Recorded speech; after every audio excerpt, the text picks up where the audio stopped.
And so my question is, with what metrics do you measure the quality of your life? Is that the average person in a classroom who scores 4 over 10 is definitely angry until the teacher comes to class and says he scored the highest in a class of 20. Automatically, he adjusts his emotion and becomes prouder, raises his shoulder pad and feels more accomplished, not because he did his best, but because he was the best. Now, on the other hand, if perhaps you had been scoring 7 over 10 and finally get a 9 over 10 and the scripts were passed and you were so excited, teacher comes back into the class and tells you, oh my God, everyone else got 10 over 10 except you who got 9 over 10. Your mood is deflated. And so you are pissed, not because you did your best, but because you weren't the best. And so my question is, with what metrics do you measure the quality of your life? Is it by the outcomes and the expectations that others have set? Or is it by your own efforts? I beg of you, the most important thing about your life should not be outcomes. The most important thing about your life should be what you can control on a daily basis, which is your own effort. And every single day I wake up, I don't care what position I find myself, who I am, what they say I'm not, whatever. What I can control is how I show up.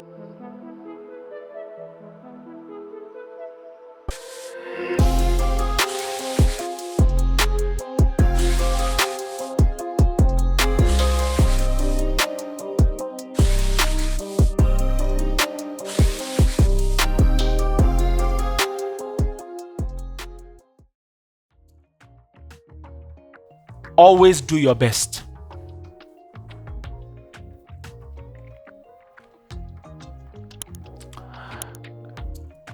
Decades ago, there was a naval interview between popularly admired Admiral Rickover and a certain Jimmy Carter. Admiral Rickover was very well respected in the Navy, and he was having an interview with a young, promising, up-and-coming naval officer, Jimmy Carter. And as Jimmy Carter sat in that room with him, answering every single question that Admiral Rickover asked him, he got to a point Rickover asked and said, "What was your position in the Naval Academy?" Now, Jimmy Carter looked, and with so much excitement, having actually performed considerably well, being 64, I think, out of 800 in the entire naval class. He responded and said, "I was 64 out of 800, with so much excitement." But Admiral Rickover, instead of responding with similar excitement and gusto, simply said, "Okay, but did you do your best?" That question is life-changing.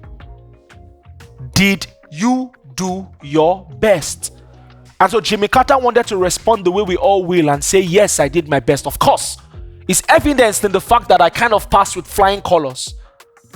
But he paused for a minute and asked himself and had a bit of a brutal assessment of his life. I said, "Did I really do my best?" And he responded and said, "No."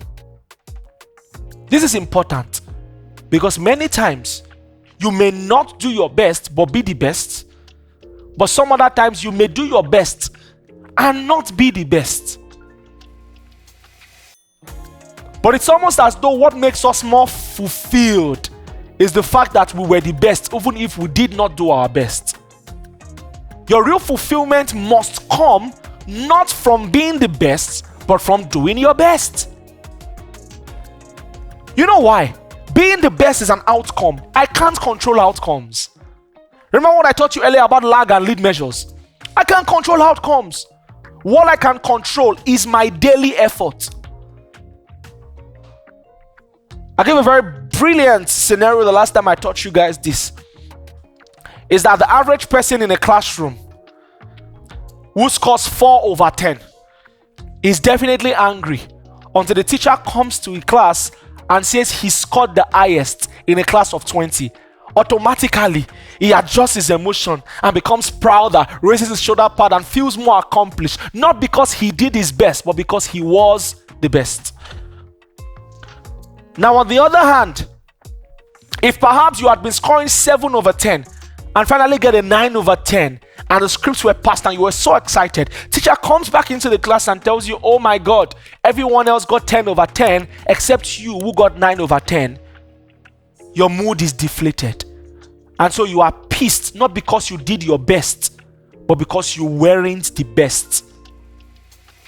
And so my question is, with what metrics do you measure the quality of your life? Is it by the outcomes and the expectations that others have set? Or is it by your own efforts? I beg of you, the most important thing about your life should not be outcomes. The most important thing about your life should be what you can control on a daily basis, which is your own effort. And every single day I wake up, I don't care what position I find myself, who I am, what they say I am not, whatever. What I can control is how I show up. People will always have their metrics for measuring who the best is and who the best is not. There's a reason I don't mess around with awards, for example. Don't get me wrong. Some awards are so good. If I may be awarded GCON, well, if I really deserve it, I will go for it. But you must begin to build a life where you don't need any external award or reward to validate your efforts. Your efforts must be self-validating. Your journey must be self-rewarding.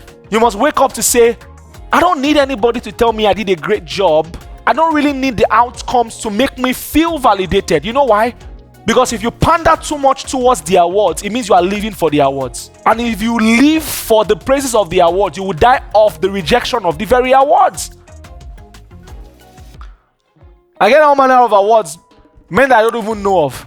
Sometime recently, I was talking to a client and we're talking something about positioning, blah, blah, blah, blah, blah. And so I told him, you know what? Let's do a very simple ChatGPT test. And so we ChatGPT him and we're trying to talk about the things that we could do to talk a bit more about him and so on and so forth. And I decided to ChatGPT myself. And I saw something that I did not really understand. They said that I was Entrepreneur of the Year in 2024. I say, Iwo Atitani. By what metrics and by what measuring tape, what canon was used to verify my Entrepreneurship of the Year title? I found out there wasn't even just one award they were giving me. Not because they knew anything about my businesses, but because they felt I had clout. So perhaps, maybe, just in case, push the award shows. And even if that wasn't the case, I'm not really interested. Because there really is no true measure for who the Entrepreneur of the Year is. Because I would rather in my books make the Entrepreneur of the Year somebody who improved the most in that year than somebody who consolidated.